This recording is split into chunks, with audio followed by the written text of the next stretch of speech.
माजी नगरसेवक योगेंद्रदादा थोरात व भीमराव बेंगलोरे यांच्या प्रयत्नातून रमाई घरकुल योजना मंजूर।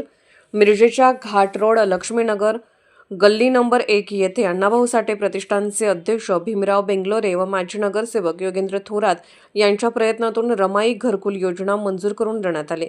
याप्रसंगी प्रसार माध्यमांशी बोलताना योगेंद्र थोरात म्हणाले, आमचे कार्य केवळ प्रभाग क्रमांक 20 पुरते मर्यादित नाही, प्रभाग क्रमांक 5 सह इतर भागातीलही गोरगरीब व गरजू नागरिकांना रमाई घरकुल योजना तसेच शासनाच्या विविध कल्याणकारी योजनांचा लाभ मिळवून देण्याचा आमचा सातत्यपूर्ण प्रयत्न आहे।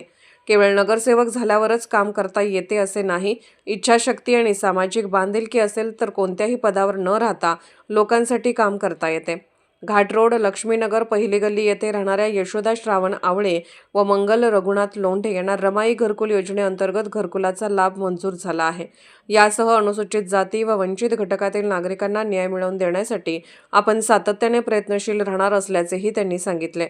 यावेळी माजी नगरसेवक योगेंद्र थोरात, अण्णाभाऊ साठे प्रतिष्ठानचे अध्यक्ष भीमराव बेंगलोरे, महादेव साठे, शंकर कांबळे, नेताजी भंडारे, दीपक आवळे तसेच अन्य कार्यकर्ते उपस्थित होते। मी यशोदा श्रावण आवळे, मी पत्र्याच्या घरात राहत होतो।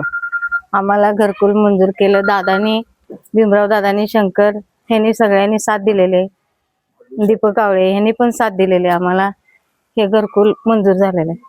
पत्र्याच्या घरात होतो, पत्र्याच्या घरातून चांगल्या घरात चाललोय, ते मला आनंद आहे। महाराष्ट्र शासनाच्या रमाई घरकुल योजनेअंतर्गत आज या ताई ज्या आहेत मंगल लोंढे आणि श्रावण आवळे या दोन बहीण भावांना आज एक घरकुल इतकं छान मंजूर झालंय।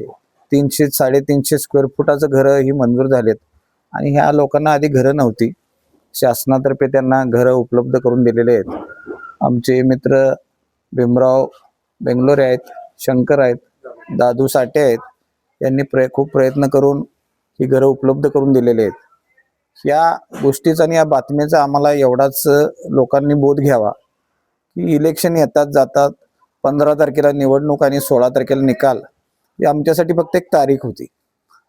यापूर्वी पण इलेक्शनला आम्ही पडलो होतो, आम्ही काम केलं, निवडून आलो आणि यापुढे पण आम्ही काम करत राहू।